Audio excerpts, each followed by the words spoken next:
Add y, and that's an 1800. I don't think we played too many of these. Okay, let's go knight f6. And a London system I love playing. Well, I like playing against the London. It's very pertinent. A lot of you guys need a little bit of instruction at playing against the London. Now, here's the thing. The system that you choose against the London depends entirely on what you play against d4 and c4. If you're a Queen's Gambit player, you should play d5 here. If you're a King's Indian player, you should play g6, or a Grunfeld player. If you're a Benoni player, you can play c5. If you're a Queen's Indian player, you can go b6. There are a lot of good moves here. The move that I like a little bit less is e6. I feel like it's a little bit inflexible. Let's play a very conventional London system in this particular game because I think it overlaps probably with what most of you play. We're going to play d5. We're going to play d5 and see what he does. I'm going to show you guys a very ambitious way to play against the London system to challenge it from a theoretical standpoint.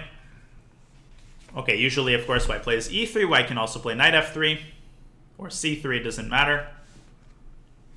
Yeah, so we'll talk about the subtleties here in terms of developing this bishop. But generally, if you fianchetto, you should play it with d6. You shouldn't play a Grunfeld setup proper. Okay, so in this position, once again, there are many possible moves. You can play e6. That's the sort of modest setup. The move that I really like here, and this really challenges the London, is c5. I'm sure people have seen this move before. It allows white to take on c5, and taking on c5 is one of the main moves. But it's very ambitious. It's mainstream. You're immediately contesting the center. You're basically playing it like a Queen's Gambit with black. And c3 is very much in the spirit of the London. So now black doesn't do anything extraordinary. We keep the tension. We go knight c6. Now clearly taking on c5 here is already not as sensible because what does black have? What very nice way does black have of regaining the pawn after d takes c5 here? And that is partially why we put the knight on c6. Of course, there's e5 with tempo occupying the center, and then the bishop moves, we take on c5. So at this point, white should continue the development. Knight d2 is good. Knight f3 is very commonly played, and as far as I remember, is inaccurate. So yeah, he does play knight d2. Good job by my opponent. Now, once again, there's such a wide choice in such positions. It's hard for me to talk about, like, this is the best line. I can only tell you guys what I've seen and what I like. And the particular move here that I like, because this leads to a structure which a lot of people struggle with in this rating range, is queen to b6. It's queen to b6. Now, what is the function of this move? Well, clearly we're applying pressure on this pawn. You guys have seen this a million times. This kind of tension between the queens. And first question is, of course, should we take white's queen? Since I'm asking that question, you probably know the answer is no. Why not? Because it allows white to take with the pawn. And this A file, that semi-open A file, is actually very, very important. I'll show you guys why. We want to be the ones to control the A file ourselves. And so we encourage the trade with the move c4. Now, experienced London players will not take the queen, but will drop the queen back to c2, leading to a... Well, he does take the queen, which I like because this is a structure I'm sure a lot of you guys have gotten before. And I think a course in how to play this with the black side might be really, really helpful, I think. So a3 is good. A3 is a good move. He's playing this in the way that he should. Now, black has an idea here that really is the most typical idea. It's one of the reasons why this kind of structure favors the side that controls the semi-open file. Does anybody know what this plan is? It hinges on the fact that the rook on a1 is undefended. We have a standoff between the rooks. So we can employ that fact in order to quickly push our queenside pawns. We can try to steamroll him by playing b5, which is good as a standalone move because it supports the c4 pawn. He just blundered a pawn here. But in addition, what I want you guys to notice is that we are threatening to go b5 to b4. C takes b4, and then knight takes b4, and we basically break through that initial layer of his defense. The knight is untouchable because the rook hangs on a1, and I'll talk about that more afterward. He tries to break in the center, but that's a nonsensical move unless I don't know some latest theory. We can take this either with the knight or with the pawn. Now, which way should we take it? Well, I don't see a reason not to take it just with the pawn. Maybe it doesn't really matter, to be honest. Bishop g5. So he's trying to win back the pawn. He's trying to take on f6 and then take on e4. So maybe we should have probably taken with a knight, but still, we're going to get a desirable position here, even if he ends up winning the pawn. So what should we do here? How should we deal with this? The move is quite straightforward, I think. We should begin by playing what move? I mean, can we defend this pawn? Can we make it hard for him? No, but the situation has changed, guys. Because look, if you look at b4 concretely, now the c4 pawn is hanging. In this case, the d5 pawn was defending c4. Here, b4 makes a lot less sense. We should instead focus on defending e4. We should go bishop f5. Okay, so he plays knight e2, yeah. So it was a small inaccuracy by me to take with a knight. Okay, so where is this knight going? Well, clearly this knight is going to g3. And we have a sort of very typical prophylactic move. We can start by dropping the bishop back to g6. And basically the purpose of this move is to get him to show his cards. He goes knight g3. Okay, now we know what he wants to do, and we can orient toward that situation. All right, so one way to think about this is that we actually kind of have a lead in development here. We have space advantage. We have better placed pieces, and currently we're up a pawn. And in order to regain the pawn, he's going to have to spend a couple of moves. He's going to have to take here, and then he's going to have to take on e4, and that's pretty significant. So let's think logically for a second. What do we do when we've got a space advantage and we've got better development in the middle game? Well, we try to open up the center, right? That's kind of the rule. Now, we've already established that b4 doesn't work because it drops the c4 pawn. Is there any other way to open up the center before he gets a chance to develop his kingside? Yeah, that's the move e5. Hopefully I've explained this in a logical way. What's going to happen, hopefully, is that once he gives up his bishop, our two bishops are going to be very valuable in the open position. And the fact that we have a very easy way to castle if we need to, and he, I guess, also can castle long, but it's not quite as effective. Yeah, he takes, we take. And his position is starting to already kind of collapse here. Okay, so here we have a very instructive move. Now, obviously, we could take on e5, and we are better. Black is better, there's no doubt in my mind. But if we look very carefully, there should be a move which comes to you if we just sort of look at the center very, very closely. What can we do? How can we resolve the central tension to our favor? This pawn on e5 is a sitting duck. So maybe we can support the pawn on e4. Yes, f5, driving the pawn down, creating a pawn chain, and the e5 pawn is going to be toast. We get the best of all worlds. h4. Now let's not fall asleep. He wants to play h5 and trap our bishop. That means we should play h5 ourselves. That means we should play h5 ourselves. Okay, f3. So my intuition is sort of telling me, okay, his position is starting to crumble here, so we should be very attentive to these very specific opportunities that present themselves. We have a beautiful, sexy move here. Don't just grab the pawn automatically. Definitely don't take on f3, because that allows his knight into the game. What is the obvious move here? This is supernatural. e3, and then we're going to follow that up with f4 and look at that pawn chain which is going to be created. That pawn is not going anywhere.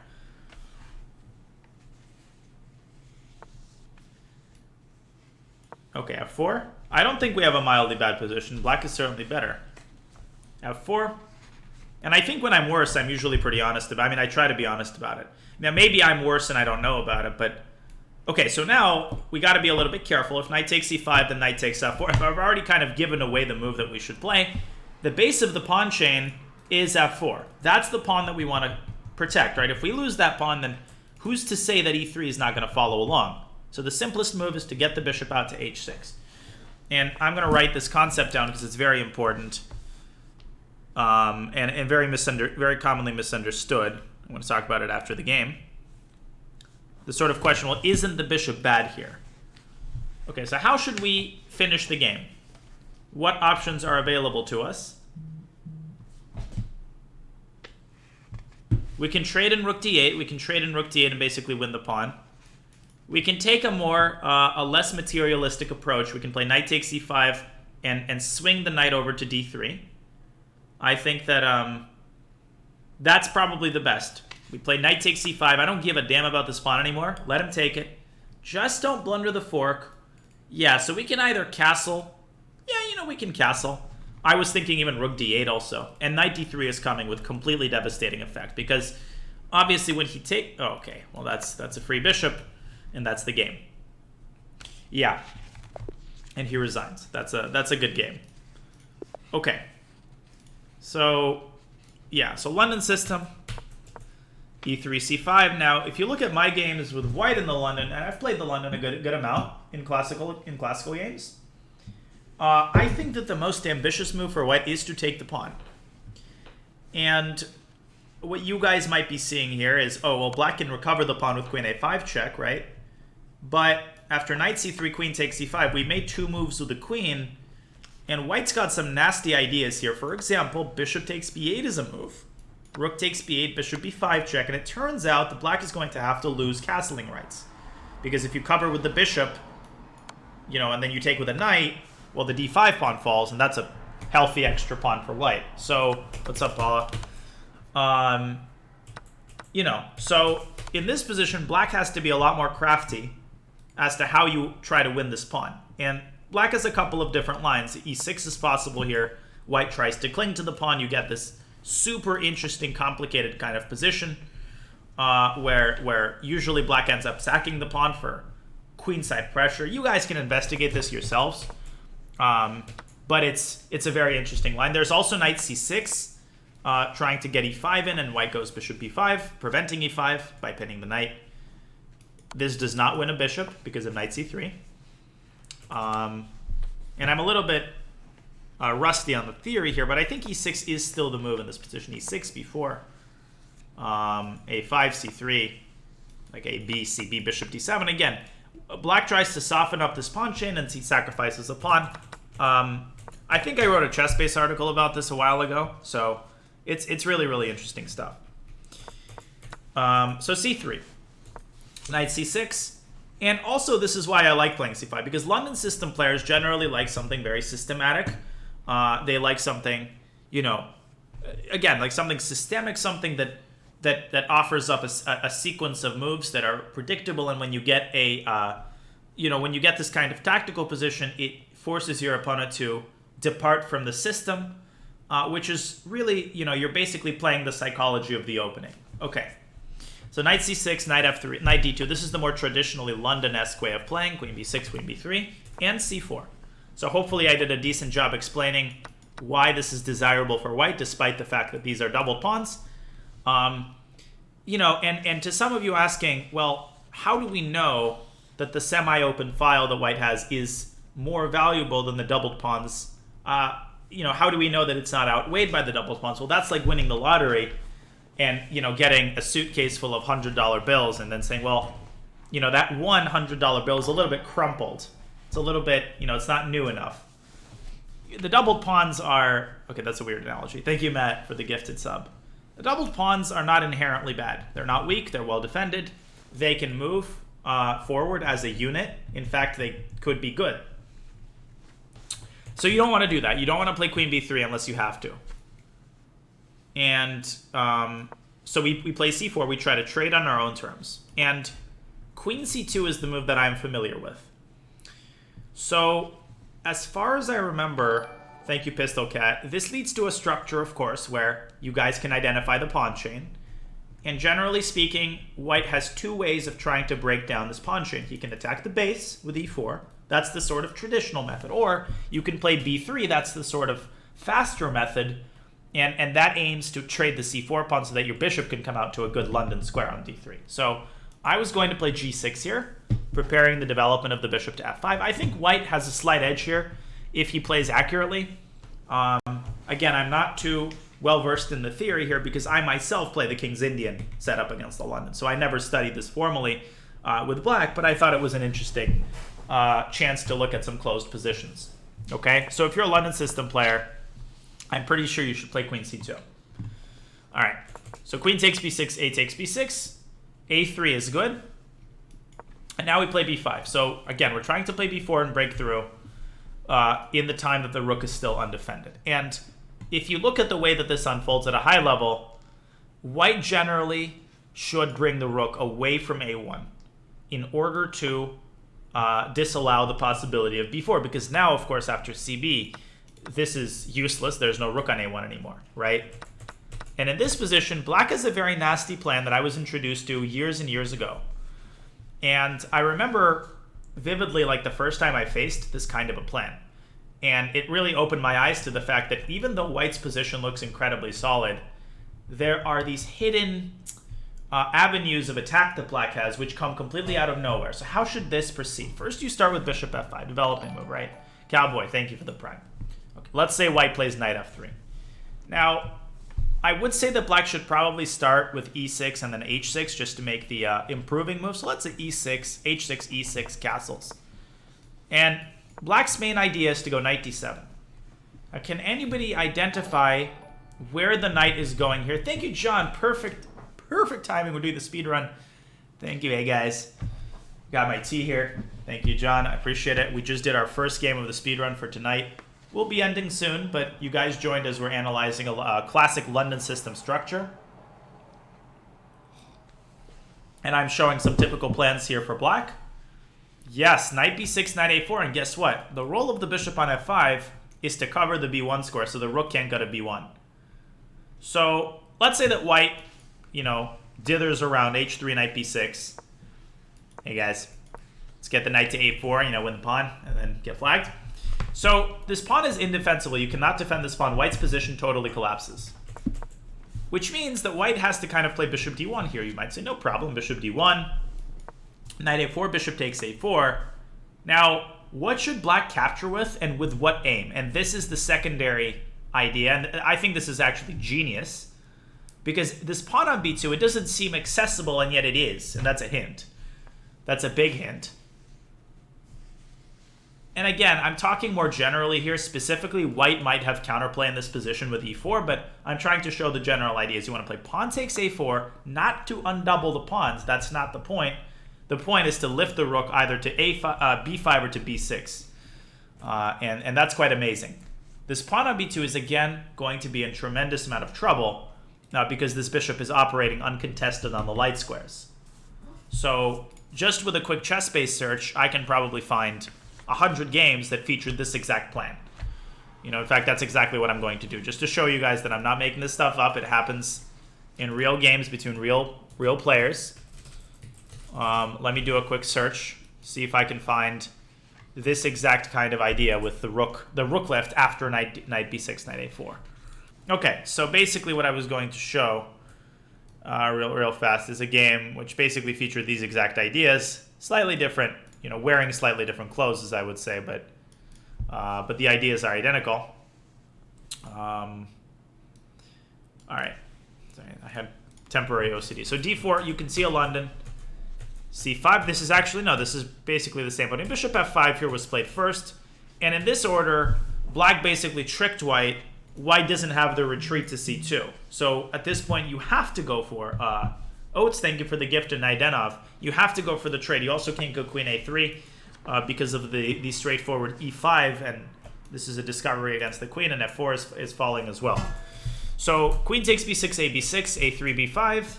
Rook c1, so white has the recognition to play rook c1. So here's h6, like I said, just to make sure that in the event of knight h4, you have this, much like white does in the London, you have h7 for the bishop. And why do you need to keep the bishop on this diagonal? Well, as I said, you want to make sure that white's rook can never get to b1. This becomes important when you start attacking the b2 pawn. So it's all interconnected. Knight d7, knight b6, knight a4, you guys can see, takes, e6. Now, black begins by expanding, and now black to play. If you guys have been paying careful attention, what should black do in this position?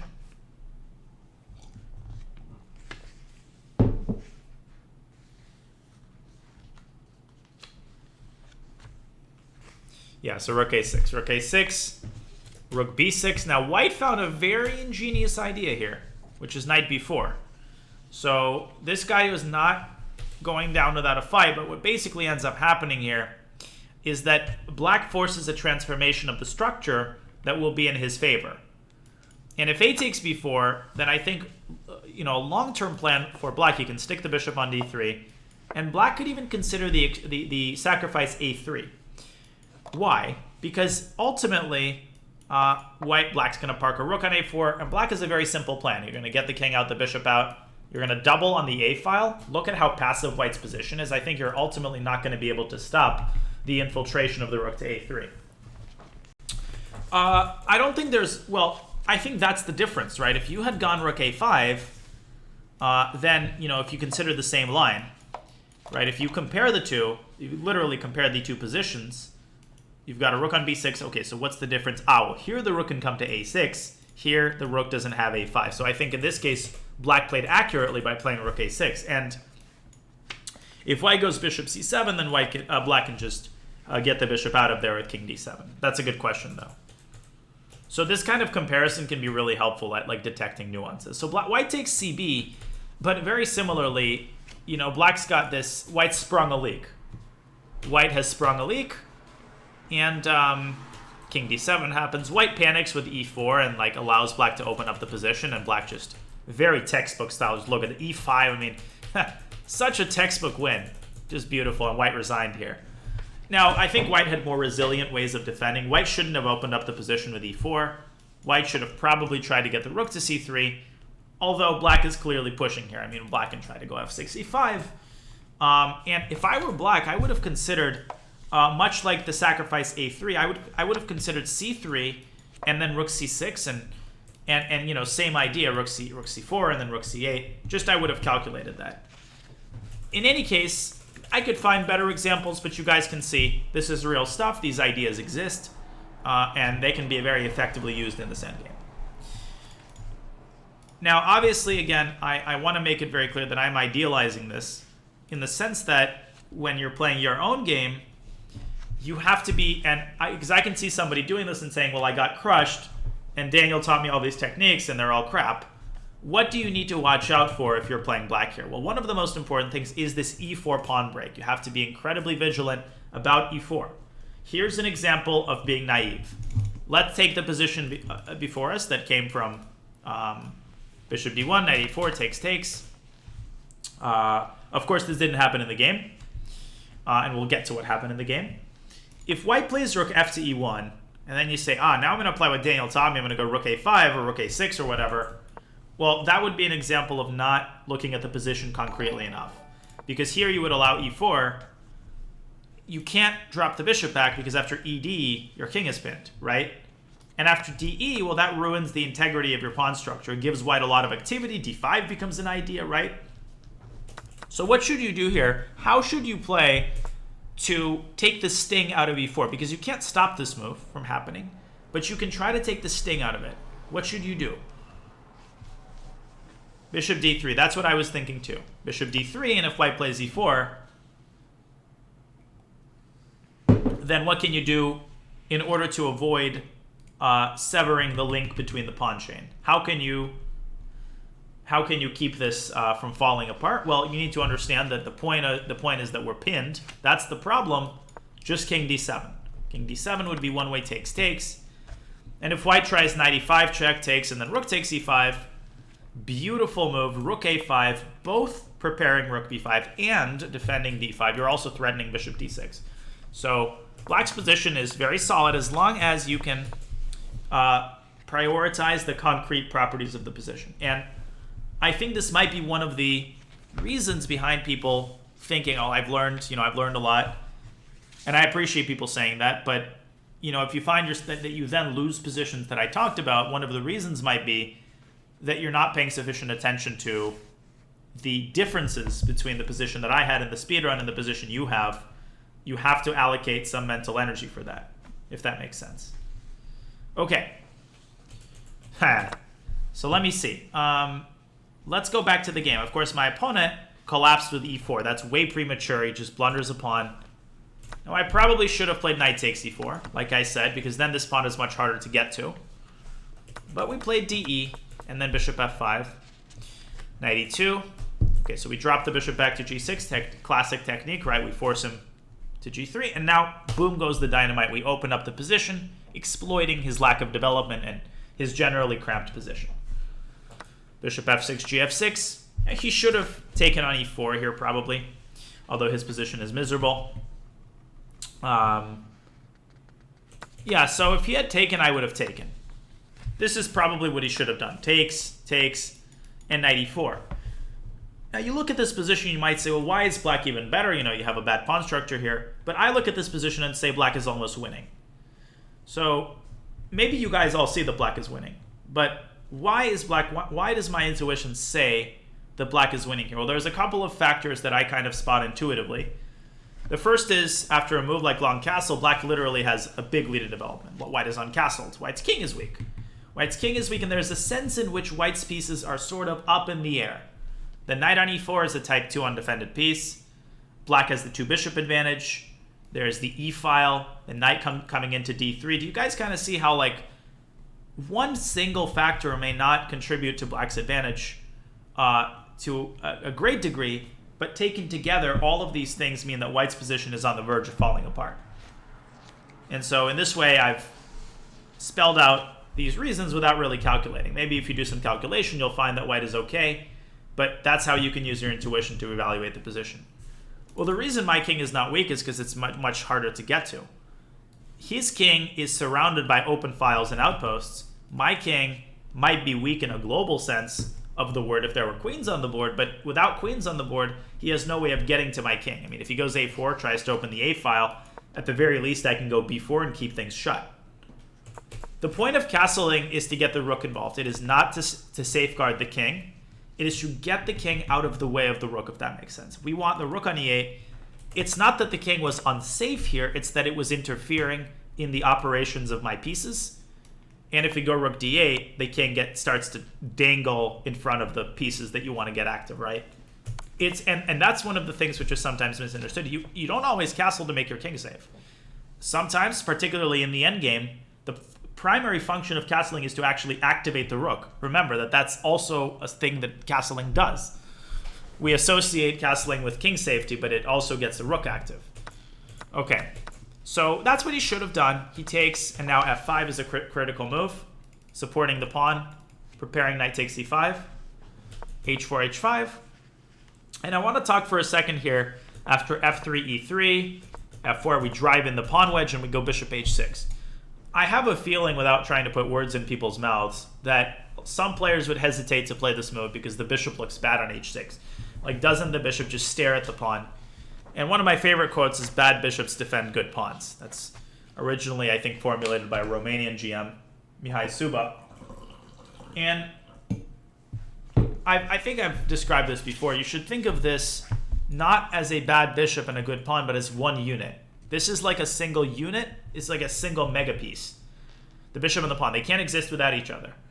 If you remove the pawn from f4, then this whole construction is useless. If you remove the bishop, then it's useless because the pawn will fall.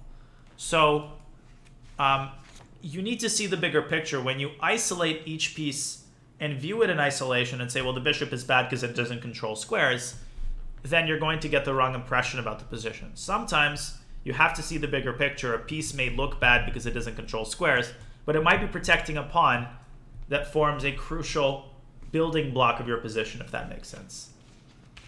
Okay, the rest of the game was very straightforward. We take on e5, we castle, again, not to safeguard the king, but to activate the rook, to bring it to an open file. He blundered the bishop, but if he didn't, look at how paralyzed he is. He can't get the knight out, and we're about to play knight d3 and just totally crush him.